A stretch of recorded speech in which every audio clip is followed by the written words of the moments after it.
Several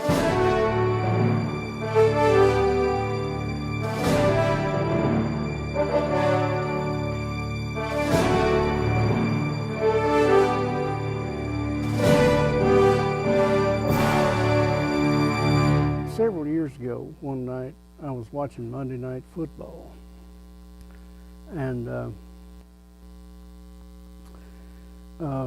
it was a bad game, 48-14 at the start of the fourth quarter or something like that, and I was probably just still watching it just to further annoy my wife, and the commentators were having a terrible time figuring out what to say about this forgettable game. And you know how on these things, these broadcasts, usually they have a commentator that came up out of the television industry, and then they have one or two that actually played professional football. And so this poor media commentator who had the responsibility of saying what was going on, he finally said that the losing team, whatever it was, said, they're getting beaten badly, but they haven't quit. They haven't quit. And one of the football players said, they don't let you quit. You have to play 60 minutes. And that, to me, is a pretty apt description of the background that Grant and Forrest came out of. Before the 1930s, there was, no public help for people who were not wealthy, who fell on hard times through no fault of their own. And so they basically just had to, there was the church, and then there were family and friends, but poor people usually went to a poor church and they had poor family and friends, so there wasn't a whole lot of help to be had. And so they basically had to learn self-reliance. Their lives made them focus on being self-reliant. And that's the theme of this book. The book is about another thing. I'll come back to that in a minute. The book, in the narrative of the book runs from, follows the dual paths of Grant and Forrest from the spring of 1862 through the fall of 1863. And during that time, Grant held on by his fingernails at Shiloh, and then eventually began the great Vicksburg campaign, which is, one of the great military campaigns of world history, really. It turned out to be, finally. He just kept at it until it was. And then after that, he went to rescue a besieged federal army at Chattanooga, and brought in a supply line, opened a supply line for that army, and then attacked the Confederate besiegers and routed them, and put that army on the road to Atlanta. And then after that, shortly after that, Grant got called east to face Robert E. Lee. During this same period, Forrest was at Shiloh also, and during the overnight between the 2 days of the battle, Forrest tried every way he could to convince his superiors that Buell's army had arrived on the other side of the Tennessee River and was being ferried across during the night to reinforce Grant. But his superiors would pay no attention to him. He went to them twice, although it was a horrible night. Driving rain and all this, and nobody knew where anybody was. But he he never could find Beauregard, but he found several of the top generals, and they said no, that they had information. They didn't tell him this. They didn't feel like they needed to tell him anything, but they had information that Buell had gone to Huntsville, Alabama, and so that they thought he didn't have any idea what he was talking about. And but he told them, he said, if we don't do something right now, we're going to be whipped like hell in the morning. And what he forecast came true. Then also during this period, Forrest launches two major raids. The first one in July is against Murfreesboro, and where he captures as many men as he had with him. And in doing so, he stopped a drive by Buell on Chattanooga. And then in December, he crossed the Tennessee River, which is very, very wide, and basically trapped himself behind Union lines. And for 2.5 weeks, he just about he wrecked virtually every usable rail and trestle on Grant's supply line through Kentucky and Tennessee. And he did it so completely that Grant never reopened that supply line. He never was able to do it. From then on, he took his supplies on steamboats down to Memphis, down the Mississippi River to Memphis, rather than trying to bring it across Tennessee by railroad.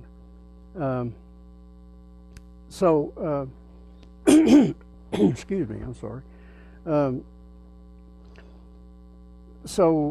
Then after that, he also stopped what would have been a very important federal raid behind Confederate lines when he chased a Union force all the way across North Alabama, attacking it all the way, attacking its rear the whole way across, and finally brought it to heel just short of the Georgia line, and coaxed a surrender out of a Union colonel who at the time had about 3.5 times as many men on the field as Forrest had. Of course, the Union colonel didn't know that, and Forrest didn't let him know it. The guy thought that Forrest had so many cannons with him, he couldn't believe it. He said, "How many guns have you got?" He counted about 16 back there. Of course, it was the same gun going around and around this hill. And he said, "How many guns have you got?" And Forrest looked over his shoulder kind of casually and said, "Well, I reckon that's all that's kept up." Said he'd seen 15 already.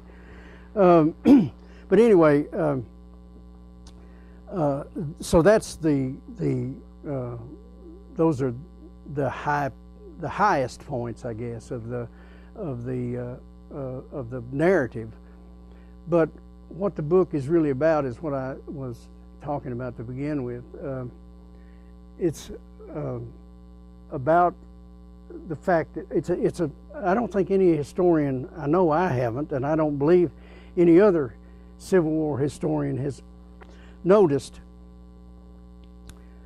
a fact that I believe has an awful lot to do with the military mastery of both Grant and Forrest, and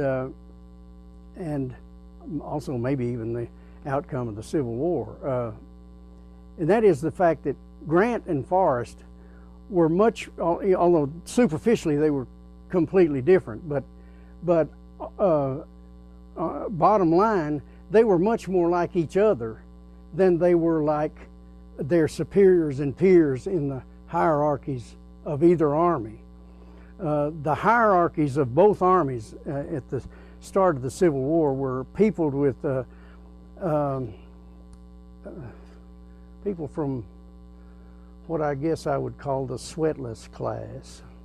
They were people who had either been born extremely wealthy, or they and basically were the aristocracy of America then, what passed for it, or they had reached that level through election to high political office and that kind of thing. For instance, when at the start of the war, Grant had two subordinates that had been congressmen at the outset of the war. Another one was the son of a governor of Indiana. His peer, John Pope, was a relative of Mary Todd Lincoln. His immediate superior, Henry Halleck, was a lion of West Point. He had written books, nationally recognized books on military theory and law, and had made himself really wealthy as a corporate attorney in the California Territory. And the general-in-chief of the Union Army was George McClellan, who was a member of an old and wealthy Philadelphia family. And even though McClellan was still a very young man, he was already one of the leading railroad executives in the United States. So you contrast this glittering group of people with Grant, who was the son of a tanner, a man who made his living in the bloody, stinking business of tanning animal hides. And Grant, as a kid, supplemented the family income by working with horses, because he hated to be in the tanning shed. And so from boyhood, he did just about everything you could do with horses and mules. I mean, everything from breaking them to pulling stumps out of fields, hauling goods long distances, plowing, whatever. He did all that kind of thing. So you get an idea of the gulf between him and these people who were his superiors and peers. Forrest's position in the Confederate Army was, if anything, worse. Of the 25 people who became either lieutenant generals or full generals in the Confederate Army in the Civil War, 22 of the 25 were from West Point, were graduates of West Point. Of the other three, one, Richard Taylor, was the son of a U.S. president, Zachary Taylor. The second, Wade Hampton, was reputed to be the largest landholder in the South. In addition to South Carolina, where he lived, he also had vast properties in Mississippi and Louisiana. He owned hundreds and hundreds of slaves. And then the third member of this non-West Point trio was Forrest, the son of a Tennessee blacksmith who lost the modest family farm somehow or another, we don't know how, when Forrest was 13, and then moved the family onto a leased hill farm in North Mississippi, and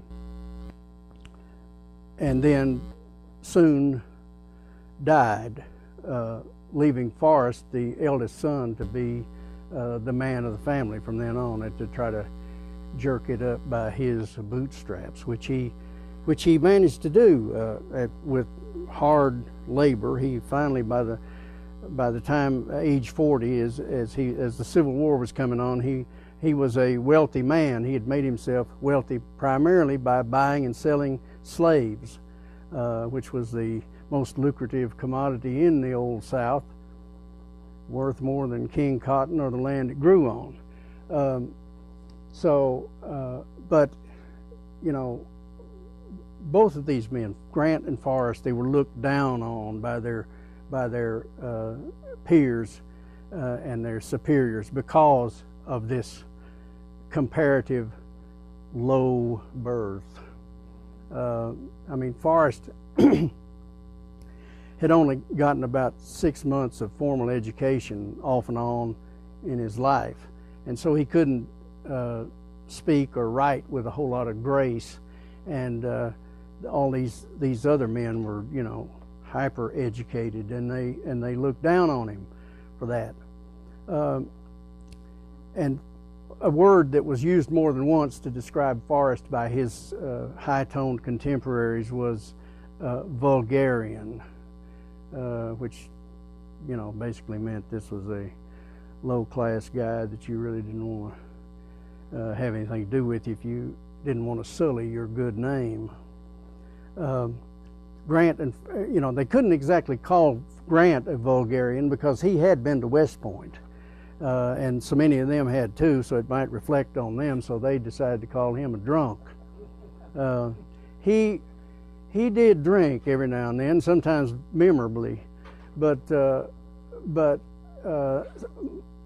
according to most evidence, he didn't drink any more than any of his superiors and peers did. I mean, you know, but they were gentlemen. You know, gentlemen hold their liquor, right? Whether they do or not. So they, you know, Grant. One thing about Grant that you couldn't say for many of his superiors and peers, and that was he never drank anything anywhere near a battlefield. He didn't want to ruin his enjoyment of it. I mean, Grant was a fighter, and he had all kinds of courage, and he didn't need to get any out of a bottle. He only drank when there was nothing to do, and when he got really bored and restless, and then he would sometimes go off on what he called a spree. And there's one in the book that was pretty memorable. Grant and Forrest both were two of probably the greatest horsemen that were in America in a time when, you know, good horsemanship was something that just about every man had to know. You know, he had to have. But this thing that these guys look down on Grant and Forrest for, I believe, is a major thing in making them the great generals that they were. For one thing, their harder lives, you know, it not only taught them self-reliance, which is a huge thing for a man to have, but also it taught them, you know, because they never had money enough to have all the proper tools for the things that they needed to do. It taught them ingenuity. They had to figure out ways to shortcuts and ways to get something done, to jerry-rig something in order to get it done. They were familiar with the problem of not having enough resources. Their superiors and peers, it was a different thing. These were people that were used to always having, you know, whatever they needed before the war. But being great soldiers before the war and being great soldiers during the war can be two different things, because war is a dirty, nasty business, and if you know, the people who will know best about how to go about doing it on the ground are people who have already been there. You know, Forrest and Grant both grew up with a sense of urgency. That's the sense of urgency that people on the bottom just have.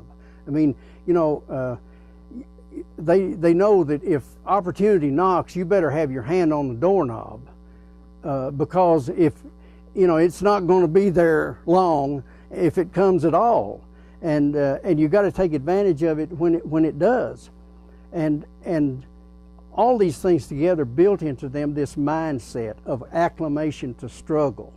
Their lives had been that. You know, Forrest got it right when he said, toward the end of his life, he said that his life had been a battle from the start. Well, that's so. I mean, the Civil War was just part of it. I mean, it was just, you know, it was just part of the rest of it. Nothing really stood out that much to him, and that's the way it was for Grant too. I mean, you know, and that's why I called their superiors and peers the sweatless class. I mean, these people had never smelled their own sweat unless they happened to get a whiff of it, you know, on a hot July day when they couldn't find a cool spot on the veranda, you know. Whereas Grant and Forrest had you know, nearly drowned in it in their lives, and so these were people that were, and also they didn't have, these two men, as opposed to these others, they didn't have these huge egos that these other people had. I mean, they were really just focused on getting the job done. That's what they were all about. And these other people were all about, you know, how can I preserve my reputation? How can I, you know, how can I, like John McClernand, who was this snake in the grass, who was one of Grant's subordinates. He was always, he was one of the guys who had been a congressman. He was obviously looking for a way to get to be president of the United States. I mean, that was his deal, you know. And so these people just they were not on the same wavelength with Grant and Forrest. Grant and Forrest, you know, they didn't have reputations to maintain that they wanted to maintain. I mean, Grant was a drunk and Forrest was a slave trader. I mean, you know, all they cared about was doing what was put in front of them, and it was really it was a hard thing for Forrest to have to work in the Army of Tennessee under Braxton Bragg, who was a guy who he was a you know, a great soldier as long as he had somebody to tell him what to do. But when Bragg started having to make all the decisions, it got to be a different thing, and he just got to be more and more as time went on. He just more and more vacillated, and Forrest was not a vacillator, and he couldn't understand why Bragg did the things that he did, and Bragg sometimes just really seemed to go out of his way to try to denigrate Forrest, even though, you know, Forrest pretty early on showed that he was you know, the most results-oriented officer that Bragg had. I mean, he was Forrest did amazing things, and Bragg gave him nothing to do it with either. I mean, he sent him off on that raid into West Tennessee. He sent him over there with, you know, Forrest was asking for half his men didn't have rifles, they didn't have anything, and he wouldn't give him anything, and he had it in the you know, he had all the stuff in the world has come to have of average Americans. The American is the average American is not often, you know, he's not always somebody that's he or she is not always somebody that's terribly likable or this or that, but the American is somebody who is going to get the job done. Is going to you know, find a way to get it done, and is going to be focused on getting it done. And you know, the average American, and you know, we all in here know ourselves. We know that we are sometimes not likable, and sometimes not sensible, and sometimes not even comprehensible. But you know, you discount us at your peril. Thanks.